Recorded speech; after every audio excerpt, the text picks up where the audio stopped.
Today we're making one of my favorite pastas. This is a spicy sausage ragu. This is perfect for when it gets cold out. Okay, so this recipe is exclusively in our cookbook, but have no fear. If you're not into cookbooks, I'm going to put the whole entire print recipe in the description. So this one is right here. It's on page 78 of our cookbook. It's spicy sausage mafaldine. So the cookbook's available for pre-order right now, and it is coming out November 25th, 2025. In addition to this recipe, which is a new one that isn't on our website, there's about 24 more new ones. And we plan to make videos on most of them. You can order the cookbook here, use the QR code if you're watching on TV. You can go to our website, you can order it there. You can go to Amazon, BarnesandNoble.com, etc., and you can order it there as well. We appreciate you ordering it. We think you're gonna love it because this book is made for the cook that is like no nonsense, that wants really good food, but not taking 25 hours to make a dish. Almost all the recipes in the dish are extremely accessible. Many of them are some of the favorites that we've made videos for here, but there's plenty of new ones. Thanks.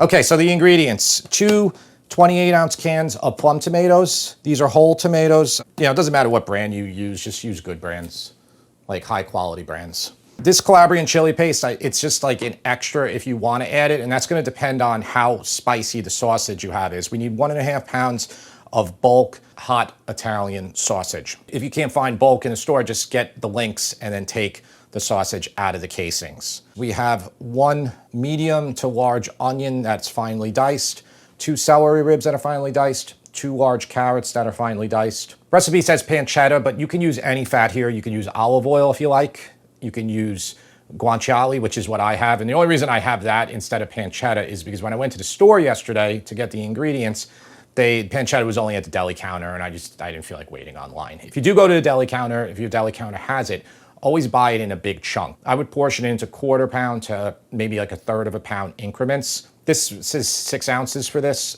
but I have like 5 here. This is gonna be totally fine. Guanciale is a little bit stronger, a little bit funkier than pancetta. I actually would prefer pancetta here, and you could use bacon too. Okay, so there's tons of choices for these recipes. I have 1/2 cup of grated Pecorino Romano. That's gonna go in the end to finish it, or 45 grams. By the way, one thing that I mentioned about the cookbook, every single recipe is in US customary and metric.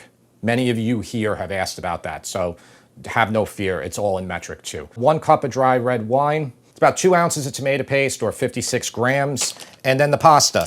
So I love this mafaldine. This is like a sawtooth pasta. This is the pasta that's traditionally used for St. Joseph's pasta. St. Joseph was a carpenter, and it's supposed to represent the sawtooths, but it's not just used for that dish. It's really good for any type of ragu. It's great. I wouldn't use this for a light pasta. Like I wouldn't use this for aglio olio. I wouldn't use this for cacio e pepe, even though that's kind of heavy. I still wouldn't use it for that. I would use this for something like this. You used it for the lasagna pie. Yes, and exactly. So it has the ridges like lasagna, but they're much thinner, but full length noodle. They're just absolutely delicious. My kids love it. I love it. This is probably like my favorite pasta to use, but you can't use it for every dish. That's the thing. You got to use it for the right application. A little bit of olive oil we'll use too, and I think that's it.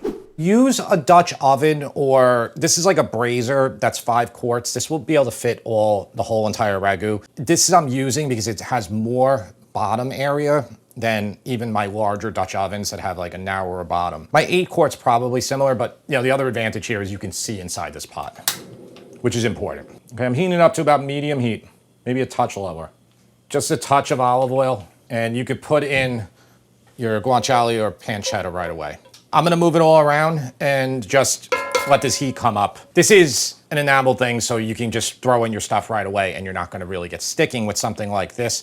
If you were using a stainless pan right now, you would still wanna preheat it for about 3 minutes on the same level of heat until you add in your fat. While that's going, I'll just do my tomatoes. So look, see how like all the fat in here? A lot of fat in here. And you know, sometimes you'll buy a chunk, it'll be a little bit more meat in there, and then sometimes there'll be more fat. But we want to render all this fat. It's going to give us a lot. We're also going to have a lot of fat from the sausage. So there's going to be plenty of fat in here. But we want to wait until it renders before we enter our next step, which is adding the sausage. As for the tomatoes, I want to show you here. These are 2 brands here. One is Bianco di Napoli. The other one is Cento San Marzano certified. See the difference in these? So this one's a lot thicker, this one's a lot thinner. They'll have different salt in them. So every brand you use is going to be a little bit different. Something to keep in mind. Some people keep to their, their favorites. Some people mix it up. One of the best restaurants I ever went to, he would always, the chef would come out and he would say that he would always use multiple different brands and combine them whenever he was making, and that would be when we were making massive pots of sauce. And the brand that restaurants use is not either one of these. They use Stanislaus almost exclusively in the New York area. Or like when they're cooking dishes like this, they'll use Alta Cucina brand, like the line. They have like a bunch of lines, and then the pizzerias will use other types. So what I'm gonna do with these tomatoes is I'm just gonna crush them by hand. Okay, clean hands, and just use a shield hand. Now, if you want something like completely smooth for your ragu, just throw these in a blender, pulse them. But I like the texture. Honestly, I like it smooth. Smooth? Yeah, and I am a big fan of the Sclafani crushed tomatoes. Yes. I just think it's easier to open the crushed can, and Yeah. the Sclafani brand is like really good. Like, Yeah, they I like are. the taste of the tomatoes. They're great for pizza, those tomatoes. Yeah. But depending on where you live, you're gonna have different brands that are available to you in the store. I lowered the heat even more now because it's starting to brown a lot, but I still need to get a lot more of the fat out of here. Most of the fat is rendered in here. You can see it's a lot more liquefied fat in the pan. So I'm gonna add the sausage in now, this almost glue-like sausage. I just wanna cook the sausage here until it's cooked through. And you can turn your heat up a little bit more now. I turned it once, but I've been pretty much letting it just be undisturbed. I had my heat probably about 3/4 of the way to high. See how much fat's coming out of the sausage now. So at this point, you can start breaking it up. And I'm just using this $8 meat masher that is really probably the best cheap kitchen tool I've ever purchased. You can make this dish with regular sausage if you don't want it spicy. If your hot sausage isn't spicy enough, we'll just add some Calabrian chili to this, which will go very well with the flavors we have in here. The red wine and everything, tomato. All right, let that go for a couple more minutes. Okay, so I let that go for a few more minutes. That's good now. All right, we're just gonna remove this because there's a lot of vegetables, so let's just try to let most of the fat drain. Because we want to use that fat to saute our vegetables and not knock our pot off the side. I'm gonna just turn off my heat right now. Yeah, I'm basically pulling most of the fat out, so we might have to add a little bit more oil, which will be fine. You don't have to get every last piece of sausage out of here.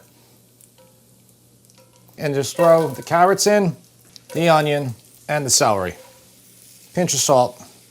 And I'll turn my heat back on to about medium. I don't really want to get much color on these. I want them to really sweat and get nice and soft. And honestly, so I did a fine dice here. You could also just grate these, which I've done in other videos. It's very brown here in the center. See that? So I'm just going to do a touch of water and just try to clean my pot for the most part. That water will evaporate quick. So essentially, we're almost starting with a new clean pot. I don't want it to get too dark and burned because we're cooking these vegetables for a long time. Every few minutes, just stir it, but let's let them go for like 15 to 20 minutes. Okay, so this has been going for about 12 minutes. I'm gonna let it go for probably another 5 to 6 minutes, maybe even more. I want them to get very soft. You can see how much everything is just shrunk in the pan here. So, you start with a lot, and then all the water comes out of the vegetables. They start shrinking substantially, but I want them to get even softer. And I'm just moderating my heat. If I sense that it's starting to burn, I can also add a splash of water, and that will lower the heat of the pan right away and stop any burning. Okay, so these vegetables are very soft. I'm gonna add in that 2 ounces of tomato paste, roughly 56 grams, 60 grams. Give it a little stir in there. And then we're gonna add in all the sausage back. Let's just coat everything together, and we're gonna let this cook for about 3 to 5 minutes to cook out that paste. My heat's about a 4 out of 10, roughly. Okay, so that has gone for 5 minutes. Any brown spots here, see like the bottom of the pan there, like right here? We'll just put the wine down and turn the heat to high, and we're just gonna scrape all those brown bits off the bottom of the pot. I'm gonna let this red wine cook almost till it evaporates and absorbs into the meat. That was a Chianti So just use any dry red wine. So Chianti, Merlot, Cabernet, you know, you can go fancier, but just don't use a sweet wine. Okay, and that's gonna absorb very quickly, depending on how high you get your heat. This is 2 28-ounce cans of plum tomatoes. Stir this all together, and we wanna bring this to a boil. You know, if you think your tomatoes are not crushed enough, you can very easily just use your meat masher again and just crush them a little bit more. Or you can put them in a blender. All right, let's let this come to a boil, and that will happen very quickly. Oh, and one more thing. Bottom of the cans, this one especially, has a lot in there. Just take a touch of water. And just get all that in there. If you're very high up there like I am, just do that. So it doesn't go all over the place. That is boiling enough. Let's turn the heat down. We want to keep it pretty low, low simmer. Make sure you're like feeling the bottom there, that nothing feels like that it's stuck. Okay, it's nice and smooth. And we're gonna let this simmer with the lid partially cracked for about 45 minutes, but you could absolutely let it go longer. You know, the longer you cook this, it's gonna be better, but more importantly, if you take this ragu and you let it cool, then put the whole entire pot in the fridge, the next day it's gonna taste infinitely better. And I'll show you one other thing. This might help you. When you're cooking, you know, Sunday sauce, ragu, anything like that, that's a long cook that you're worried if it's gonna burn. I'm just gonna turn this off for a second. I'm just gonna move it to the side. You can use one of these simmer plates, but you know, it says for low heat only, okay? So you just want low heat. Okay, just center it like that. Just put it right back and then just turn it to basically low heat, which is what we're cooking it at anyway. And what that's going to do is it's a diffuser. So the flame that hits the bottom here is gonna be diffused outwards. This isn't just good for this is good when you're trying to do rice, because you might have a problem cooking rice on your stovetop, which most people do. This will diffuse that heat. If you have induction, it might work better, but I don't have an induction, and I don't use portable inductions, which many of you have asked about, because they have this whining sound and a fan that I just, it drives me crazy, but also you'll hear it too in the videos. It's hard to remove that noise. One last thing, every 15 minutes or so, just take off your lid and just stir the bottom, make sure there's no burning, and just give it a stir. 45 minutes minimum, but it would be better if you go a little bit longer. Okay, so it's been about an hour. I've stirred it every so often. So again, you make it go longer if you like. It would be better, and especially if you let it cool and then overnight in the fridge, it would be even better. But honestly, I tasted it. It's really good. I'm gonna taste it one more time now. I wanna check for salt, spice levels. And spice levels are gonna be really dependent on how spicy that sausage was and how spicy you like it. It's all about you. It's not about what I like, it's what you like. Oh, that's delicious. Their sausage, the place I got it from, it almost seems like it's like, has the same taste as the Calabrian chili in there. So I actually don't think it needs any right now, but you know, you could serve it on the side, or if you like it really spicy, add it in there. Just like work your way up, do a teaspoon at a time, get it exactly how you like. Doesn't need any salt either. It's the easiest dish ever, you know? It doesn't, like, there's nothing to do here. Already have my water up to boil. I didn't go over this. I used 2 28-ounce cans. Could you get by doing like a pound of sausage, 1 28-ounce can? The answer is yes. But for anything like this, like a ragu or a long cooked sauce, I always like to have extra sauce. It's not a bad thing. It's actually a good thing. 2 things. You can serve bread on the side, and then everybody can just dip in. And people also have the ability to put more of this on if they like. Some people like it swimming. The other thing is you can just put it in a container and freeze it, and it will be even better. So I would always say err on the side of like not trying to just make it right for the pasta, but for things like this where it's taking you a lot of time, follow this recipe how it is and use the 2 cans. Okay, so my water just came to a boil. I'm gonna cook this beautiful mafaldine, and this only says 8 to 9 minutes on here, but don't go by this, test it yourself. Cook it to about maybe 2 minutes less than al dente. We want to finish this in the ragu, though you don't have to, okay, but we're gonna do it. Okay, we're a couple minutes away from that pasta. I just have a pan here to finish it in. So I'm just gonna turn it to a little bit less than medium. Would this sauce be good with some cream added to it? Absolutely, I mean, but I'm not adding anything for this one, or milk, even milk, so just like bolognese. Yeah. But normally the milk in the bolognese is used to tenderize the beef. So like you cook like some of the milk in the beginning and then you add a little bit more in at the end. But if you just add cream here, I think it would be delicious. Yeah. Like it would be really delicious. But you don't need it for this. This is delicious like this. So what I'm gonna do is I'm taking half of our ragu and putting it all in the pan here. What we're gonna use to sauce our pasta initially, and we'll just use more as we need it. Okay, I'm just gonna cover that to keep that nice and hot.